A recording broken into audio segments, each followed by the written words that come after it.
Vídeo e audiolivro. Mudar. Caminhos para a transformação verdadeira. Flávio Gicovati. Capítulo 2. O que mudar? Numa avaliação inicial e simplificada, desejamos mudar tudo em nós que nos desagrada e de alguma forma prejudica as atividades cotidianas e o convívio com as pessoas. Porém, ao menos em parte, somos o fruto de nós mesmos, ou seja, fomos responsáveis por uma fração daquilo que somos hoje, posto que nossa mente participou ativamente da elaboração de muitas das convicções que nos governam. Assim, para querermos mudar de fato, temos de ter mudado nossos pontos de vista acerca de determinada forma de ser ou de agir. Se nos constituímos mais de acordo com o modo de ser do nosso Pai e queremos deixar de ser tão parecido com ele, é preciso que tenha havido uma reflexão íntima profunda, na qual desqualificamos, ao menos em parte, o modo de ser dele, digamos, reabilitamos nossa mãe, a quem não considerávamos tanto. Toda mudança tem como ponto de partida uma rigorosa autocrítica e uma avaliação sincera de como somos, dos malefícios que causamos a nós mesmos ou a terceiros e de como seríamos mais felizes se nos livrássemos de alguns dos nossos comportamentos. Como todo processo de mudança é difícil e trabalhoso, em geral ele só se concretiza quando a pessoa se conscientiza de que computa grandes perdas por ser do jeito que é. A avaliação do que seja ganho ou perda pode ser feita de várias maneiras, o que já configura um enorme problema a ser resolvido. Existem condutas que geram benefícios em curto prazo, mas redundarão em grandes perdas em médio ou longo prazo. Muitos indivíduos, mais imaturos e imediatistas, só conseguem se guiar segundo as avaliações que fazem do presente e do futuro próximo. Um exemplo esclarecedor. Pessoas mais egoístas levam vantagens práticas imediatas nas relações com as mais generosas. Porém, em médio e longo prazo tornam-se frágeis, dependentes e cada vez mais ameaçadas pelo risco de perda dos benefícios que a situação lhes garante. Isso porque quem recebe benefícios jamais se torna forte e independente, ao contrário, tende a se acomodar no colo de alguém que o carrega, condição na qual suas pernas se enfraquecem, atrofiam. Os que o carregam fazem toda a força, tornam-se cada vez mais poderosos e podem desistir de fazê-lo a qualquer momento. Muitas das pessoas que têm comportamentos imaturos e infantis não veem interesse em crescer, pois isso implicará responsabilidades e perda de determinados direitos e privilégios próprios de uma faixa etária à qual não pertencem mais. Um exemplo é o de moços e moças que, mesmo depois dos 30 anos de idade, continuam a viver na casa dos pais, beneficiando-se de privilégios filiais e não vendo vantagem em morar sozinhos, pois isso lhes traria ônus e perda de benefícios. Não percebem que seu comportamento os fragiliza, que estão se acomodando a uma situação que pode ser revertida contra eles a qualquer momento. Poucos são os indivíduos que fazem mudanças preventivas, ou seja, aquelas das quais obterão enormes benefícios no futuro e cujos prejuízos em curto prazo são modestos ou inexistentes. Isso não vale só para as condições de acomodação a situações momentaneamente mais convenientes, mas também para muitos dos nossos maus hábitos e vícios. Estou chamando de maus hábitos aqueles que cada um reconhece como tais e gostaria de mudar, realmente deseja se livrar deles, mas não tem forças para abrir mão de satisfações imediatas em função de benefícios maiores no futuro. É o caso dos tabagistas, que sempre deixam para alargar o cigarro mais para frente, e muitas vezes só conseguem fazê-lo depois do surgimento de uma doença grave decorrente dos efeitos nocivos do tabaco. Quase sempre as pessoas sabem muito bem o que fazem de errado, termo que aqui uso livremente sempre como indicativo de condutas que a própria pessoa recrimina ou gostaria de mudar. Isso é mais verdadeiro nas questões de ordem prática e naquelas que envolvem os cuidados com a saúde física e mental. Um estudante negligente sabe que para passar num exame de seleção mais rigoroso terá de se empenhar, se sacrificar, abrir mão de suas horas de lazer. Nesse caso, estamos diante da renúncia a prazeres imediatos em favor de benefícios maiores no futuro. É interessante notar que esse tipo de renúncia ao chamado princípio do prazer em favor do princípio da realidade, Freud deveria estar presente em praticamente todos os indivíduos depois dos 8 ou 9 anos de idade, mas, em certa medida e em algumas áreas da vida, parece faltar a quase todos nós. O que mudar, do ponto de vista das questões objetivas, não é, pois, uma pergunta difícil de ser respondida, pois quase sempre sabemos muito bem para onde e como deveríamos avançar. O que está em jogo, mais que tudo, é se a pessoa está em condições de renunciar aos ganhos imediatos que trarão eventuais prejuízos no futuro em favor de benefícios maiores.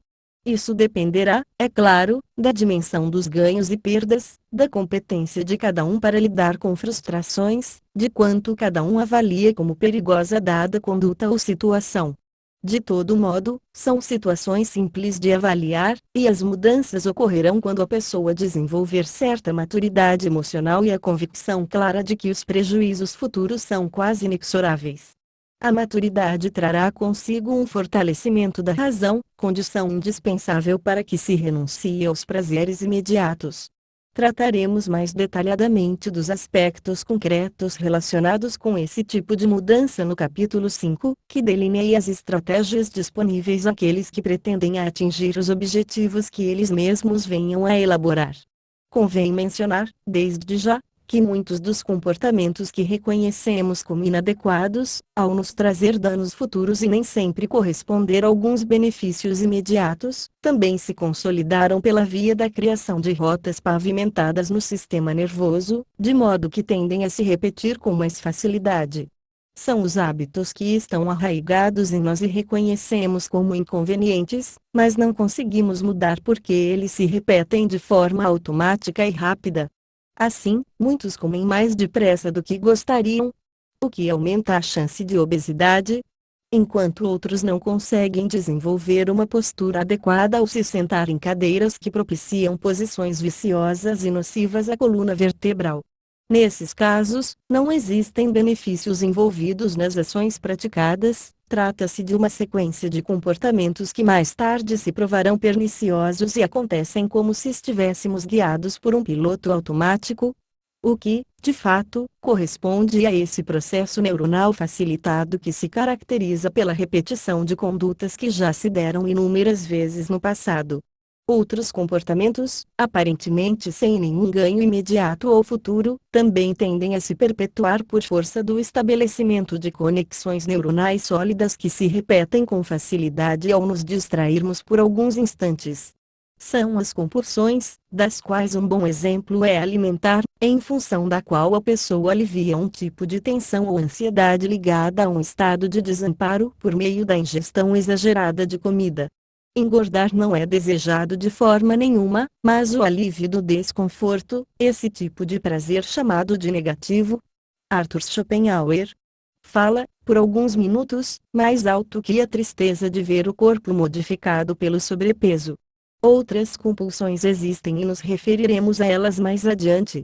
De todo modo, é dificílimo alterá-las, posto que, além da facilidade de repetição por força do hábito, o alívio de tensões é um benefício psicológico muito forte que prevalece sobre a razão em inúmeros indivíduos. Uma conduta da qual as pessoas certamente desejam se livrar tem que ver com as fobias. Situações que tendem a ser evitadas por provocarem enorme medo, mas efetivamente não são assim tão perigosas. Nas fobias, desenvolve-se um medo descomunal de situações cotidianas que não provocam mal-estar na grande maioria das pessoas. Fobias são, pois, medos irracionais, ilógicos. Medo de barata é uma fobia, medo de cães ferozes é um temor que podemos chamar de normal.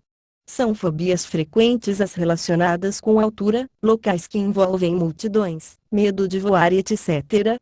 Quase sempre existe uma experiência traumática associada à fobia.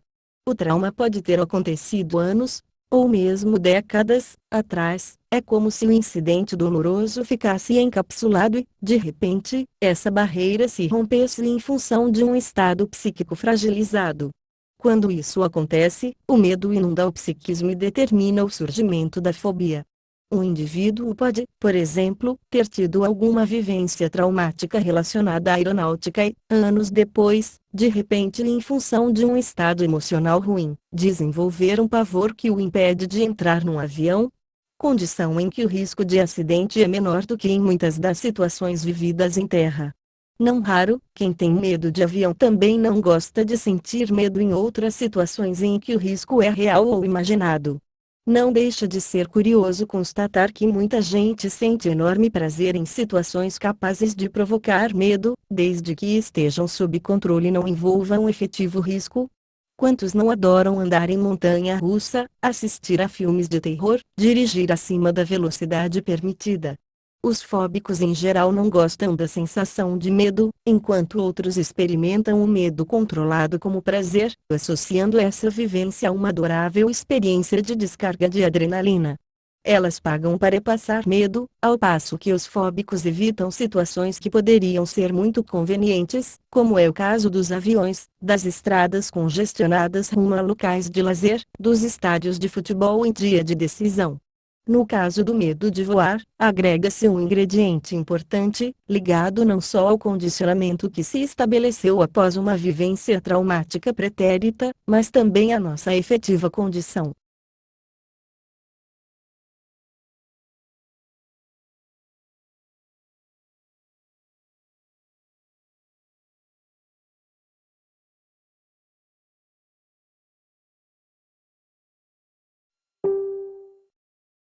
Estou me referindo ao que muitos sentem como terrível: o fato de não termos controle sobre as variáveis mais importantes, em especial a da nossa sobrevivência. Somos governados pelo princípio geral da incerteza. Não sabemos nada acerca do nosso futuro, do que pode nos acontecer de bom ou de ruim. É claro que o maior problema relacionado com isso diz respeito às más notícias. No avião, quando as rodas se soltam do chão e o voo se inicia, temos plena clareza da nossa real condição, de que estamos por um fio e não há nada que possamos fazer a esse respeito. Essa é a situação em que nos encontramos o tempo todo, mas felizmente só em condições excepcionais nos dedicamos a pensar nela. O tratamento das fobias será delineado no capítulo 5, que se ocupa de como mudar. De qualquer forma, fica claro que os fóbicos não obtêm nenhum benefício de seus pavores, sendo vítimas tardias de experiências traumáticas aleatórias, variável que tentei enfatizar páginas atrás porque tem sido objeto de negligência relativa por parte daqueles que estudam a subjetividade humana. Essas marcas fortes, fruto de vivências dramáticas e da forma como cada um as registra, estão presentes em quase todos os seres humanos. É sempre bom relembrar a relatividade de tudo em nós. São incontáveis as pessoas que foram expostas aos mesmos traumas e não desenvolveram fobias. Isso indica que nossa constituição biológica, maior ou menor disposição para o estabelecimento rápido desse tipo de condicionamento intermediado pelo medo, e a forma como cada um decodificou aquela experiência interferiram no complexo e sempre imprevisível processo que compõe as peculiaridades de cada um de nós. O problema de que estamos tratando? O que cada pessoa deseja mudar em si, quanto ela realmente deseja isso? Tem contornos bem mais indefinidos e difíceis de ser abordados do que os descritos até agora, todos eles relacionados com aspectos objetivos, concretos e práticos da vida. Do ponto de vista das mudanças subjetivas, muitas vezes deparamos com um panorama nebuloso. Cito como exemplo o caso das pessoas mais generosas, que têm dificuldade em dizer não. Muitas dizem que adorariam ser capazes de mudar, mas será que gostariam mesmo? No caso dos mais egoístas, já citados, o ganho imediato existe, tendo relação com benefícios indevidos dos quais se vangloriam. E os generosos? Obtêm os prejuízos correspondentes aos benefícios que dão aos egoístas com os quais convivem. Os generosos se deliciam com os prejuízos, com os sacrifícios, por vezes com as cobranças e os maus tratos que recebem. Gostam de sofrer. Uma análise mais detalhada mostra que os generosos raramente desejam se modificar, pois qualquer renúncia a esse papel lhes parece rebaixamento, perda de valor. Ou seja, avaliam a generosidade como virtude, como algo eticamente edificante. Visto desse ângulo, de certa forma são dependentes dos egoístas que os exploram, pois do contrário como exerceriam sua superioridade moral? Como se sentiriam alimentados em sua vaidade se os mais egoístas não existissem? De certa forma, a generosidade necessita do egoísmo para se estabelecer. E essa é a crítica mais dura que faço a esse comportamento tão valorizado por tantas entre as melhores pessoas. Vide meu livro Mal, o Bem e Mais Além. Sem me alongar demais em um tema ao qual já me dediquei à exaustão, o fato é que os mais generosos não sentem grande anseio de mudança. Gostariam de conseguir dizer não em algumas poucas situações, mas no conjunto se sentem infelizes e orgulhosos com seu modo de ser, sentindo-se assim mesmo quando são claramente informados de que seu comportamento é nocivo ao parceiro sentimental ou ao filho superprotegido. Alguns gostam desse papel de criatura dedicada e cercada de mal-agradecidos, condição que de certo modo os humilha, mas alimenta a vaidade. Até porque a desconsideração costuma ser manifestação invejosa, e essa é uma forma sutil de elogio. Gostam porque vivenciam o descaso como provocação e, quanto mais são humilhados, mais percebem nascer dentro deles garra e disposição para crescer mais e mais, condição que corresponde a um duplo ganho para eles. Progridem na consecução de seus projetos e se vingam causando ainda mais inveja nos que abusam deles. De todo modo, parece-me que mesmo em comportamentos inconvenientes, nos quais parecem predominar componentes destrutivos, muitos dos quais talvez tenham levado Freud a pensar em algo para além do princípio do prazer, existem sempre ganhos secundários não tão difíceis de ser detectados. No caso da generosidade, isso me parece indiscutível. Mas até em comportamentos em que o indivíduo se prejudica com o intuito de magoar alguém, como é o caso da pirraça praticada por crianças que evitam comer com o intuito de perturbar suas mães. Penso que o desejo de se vingar de alguma ofensa ou frustração que tenha sofrido determina uma satisfação que supera em intensidade os danos que ele terá de suportar. São raros os casos em que não existem ganhos de espécie nenhuma e mesmo assim os comportamentos permanecem. Correspondem a certos hábitos inadequados que adquirimos na infância, consolidaram-se e se instalaram em nosso cérebro, como comer depressa e sentar-se de forma errada. É evidente que não há ganhos também na maior parte dos processos fóbicos, quase sempre claramente derivados de experiências traumáticas prévias. Em ambos os casos, estamos diante de situações em que predominam os elementos cerebrais, biológicos, sobre os de natureza psicológica ou cultural. É a mente submetida aos desígnios do cérebro, única condição, segundo penso, em que existem perdas desprovidas de qualquer tipo de ganho secundário. Há ainda outras situações em que o indivíduo tem certeza de que quer mudar, mas isso não acontece por ele não entender bem o que se passa em seu íntimo. É o caso de pessoas tímidas que gostariam de ter forças para abordar desconhecidos. Por exemplo, chegar a uma festa e sentir-se à vontade para se apresentar a um grupo de convidados que lhe pareça interessantes.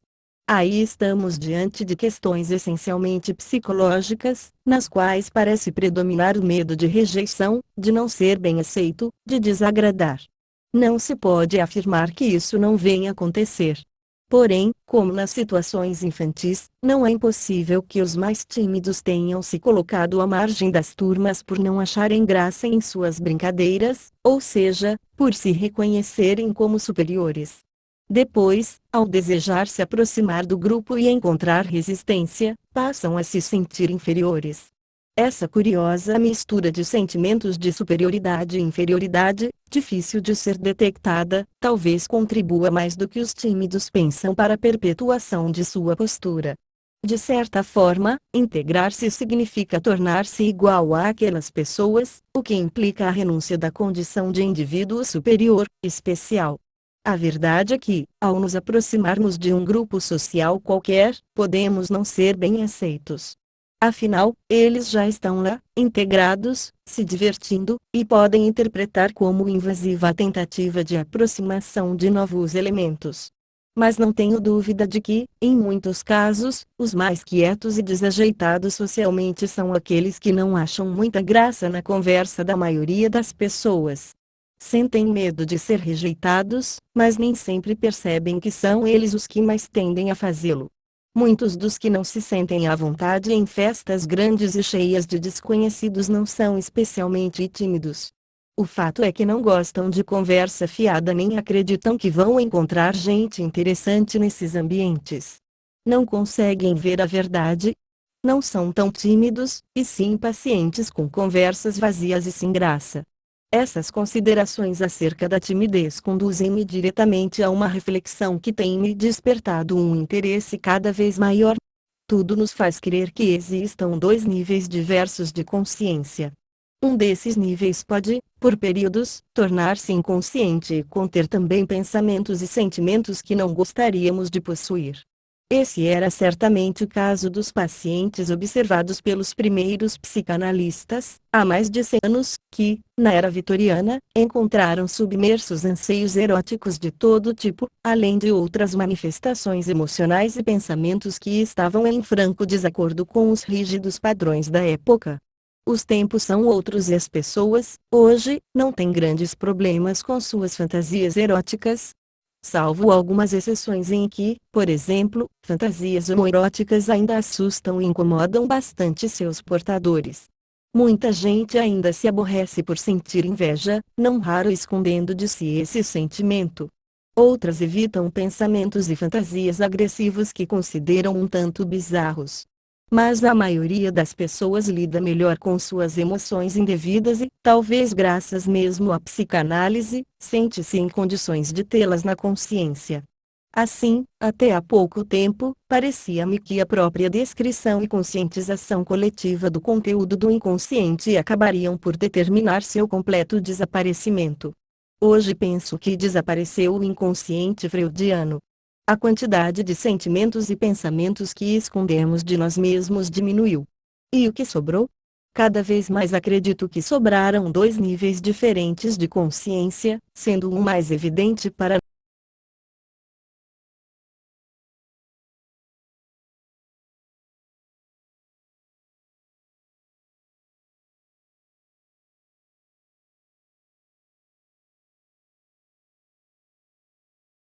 nós e com o qual convivemos cotidianamente. O outro nível de consciência, por vezes mais ou menos inconsciente, está conectado com nossas verdades íntimas, que nem sempre estão em sintonia com os valores propostos pela cultura. Penso que, numa situação como essa, os exemplos serão mais esclarecedores do que palavras de natureza teórica. Não por acaso escolhi dois, relacionados com a questão sexual, tema tão caro a Freud, numa reverente homenagem ao genial fundador desses estudos. Rapazes de alma mais delicada, que não se sentem confortáveis ao iludir as moças que lhes despertam forte atração sexual, queixam-se de seu modo de ser, ressentindo-se de não ser mais ousados e competentes para a paquera.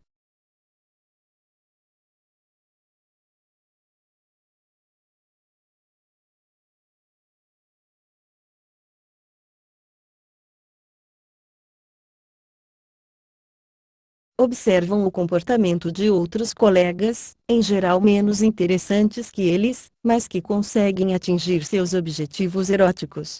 Percebem também que eles se valem de estratégias de caráter sentimental, falando em amor quando o real interesse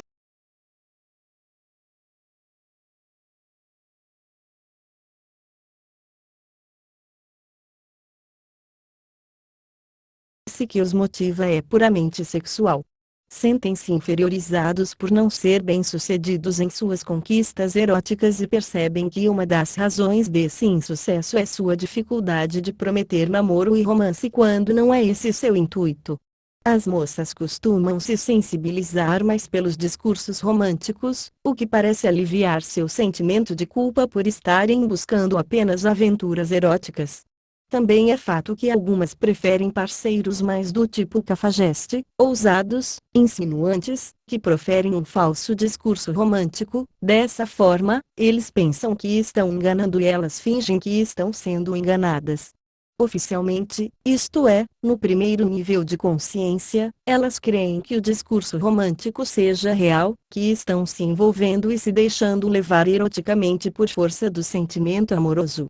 Elas demonstram mais interesse por parceiros que certamente vão decepcioná-las, de modo que tudo leva a crer que no segundo e principal nível de consciência não estão nada interessadas em qualquer tipo de envolvimento sentimental mais sério.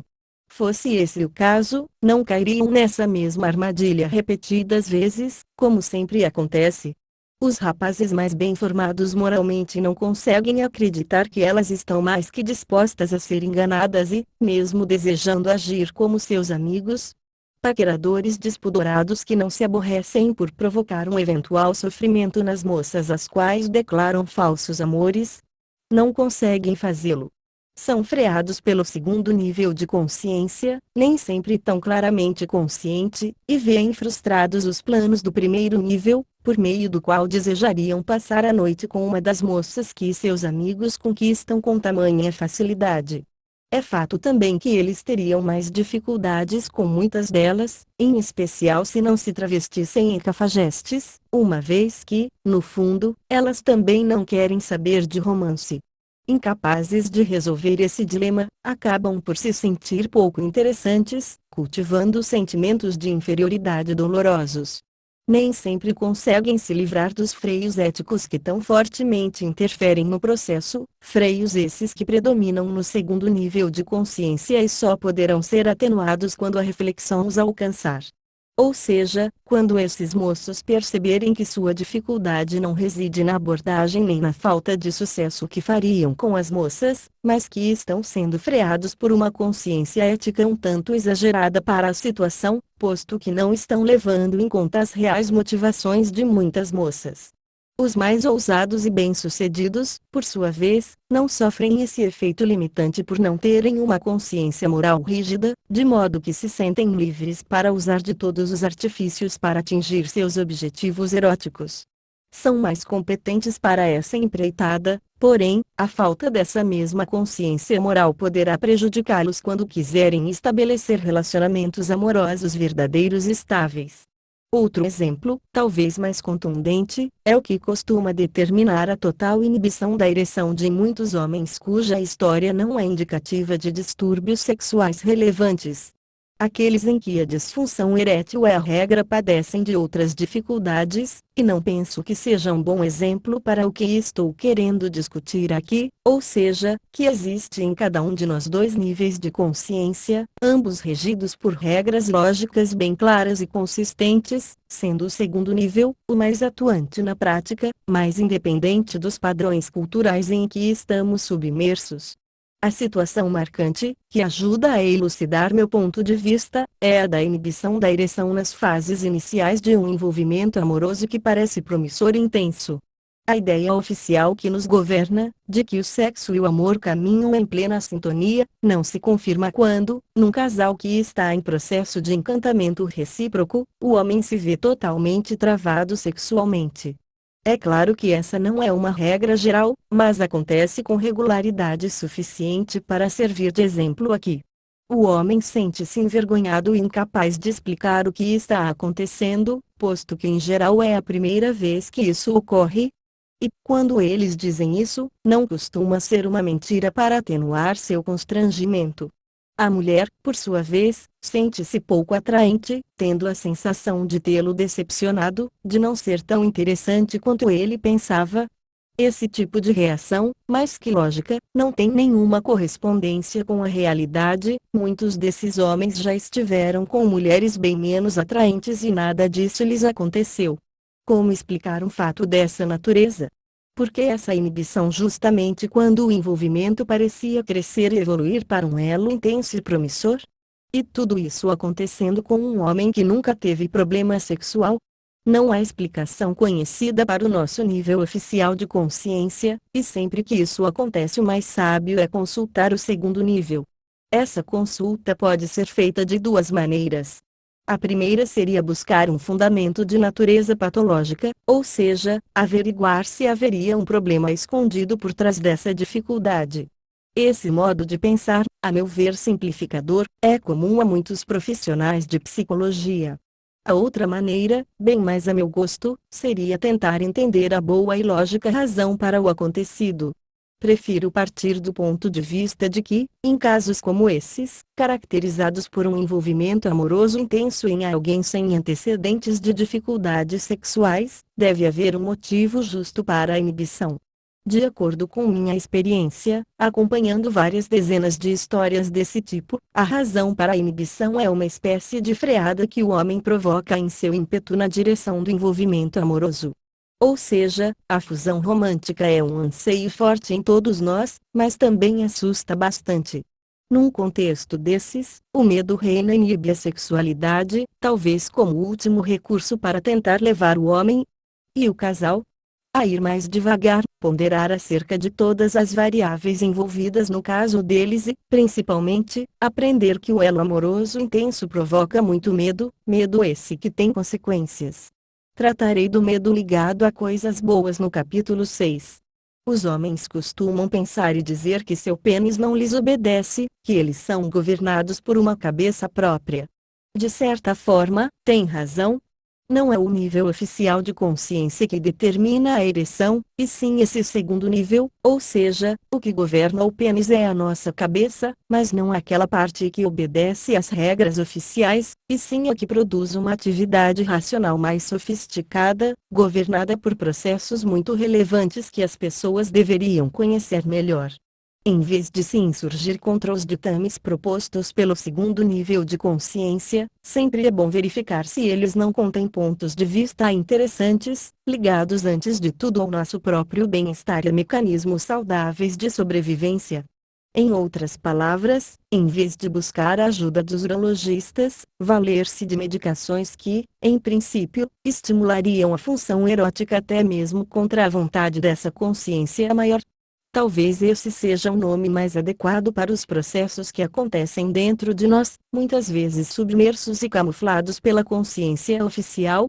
O mais sábio seria acatar seus ditames, dar continuidade ao namoro sem insistir na intimidade sexual e deixar que ela flua quando for chegada a hora. Nos assuntos sentimentais, serenidade, competência e paciência para esperar que todas as variáveis amadureçam são requisitos fundamentais para aumentar as chances de sucesso. Muitos outros exemplos podem ser dados para mostrar a influência da consciência maior sobre a função sexual que, sem dúvida nenhuma, a ela está submetida. Cito apenas de passagem o fato de que muitos homens se sentem totalmente inibidos sexualmente diante de mulheres que consideram ousadas e agressivas em sua abordagem, aquelas que tomam a iniciativa e provocam neles uma reação desagradável, como se estivessem sendo pressionados. E estão, aqui, outra vez, o pênis está agindo com mais sabedoria do que a consciência oficial, que sugere que todos os homens devem estar sempre dispostos e disponíveis para qualquer possibilidade erótica, mesmo que seja do tipo atração fatal. Lembram-se do filme de mesmo título? Em situações em que se pressente que seja esse o caso, nada mais justo que a inibição do interesse erótico. Em tom de brincadeira, mas pensando em transmitir a serenidade necessária aos homens que se veem diante desse tipo de dificuldade, escrevi o seguinte em Homem: O Sexo Frágil. 1989, página 183. Me baseio na ideia de que o pênis tem sempre razão. Ele só participa de festas para as quais foi convidado e nas quais se sente absolutamente à vontade. E de nada adianta impor alguma coisa ao pênis, pois ele é anarquista por vocação e se rebela contra qualquer tipo de ordem. Seus ditames foram feitos para ser respeitados e não contestados, e muito menos para ser entendidos como indícios patológicos. Nem tudo que escapa à nossa consciência oficial é ruim, de alguma forma, está operando contra nós. O problema pode estar justamente nessa consciência oficial que, por vezes, consideramos depositária de todas as nossas verdades e talvez não seja tudo isso. Consciência maior é o termo que estou propondo para substituir o inconsciente. Ela é, por vezes, inconsciente, mas essa não é sua característica principal. Penso que ela carrega, com nossas vivências traumáticas, nossos anseios vergonhosos que escondemos de nós mesmos, e cujo conteúdo é variável e dependente de quanto a consciência oficial os aceita ou não. Muitas das nossas melhores reflexões, nossos valores éticos e morais, os mecanismos voltados para a autopreservação, enfim, quase tudo, que constitui aquilo que chamei de nós mesmos.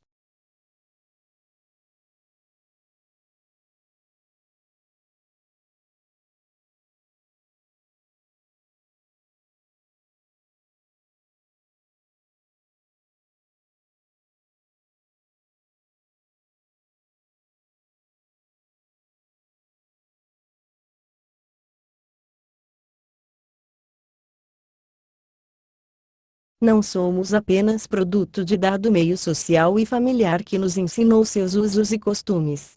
Temos uma série de ponderações pessoais, guardamos dentro de nós os acontecimentos aleatórios que nos marcaram e deles extraímos, por vezes, conclusões que estão em desacordo com o que oficialmente esperam, por vezes, com nossa aparente anuência.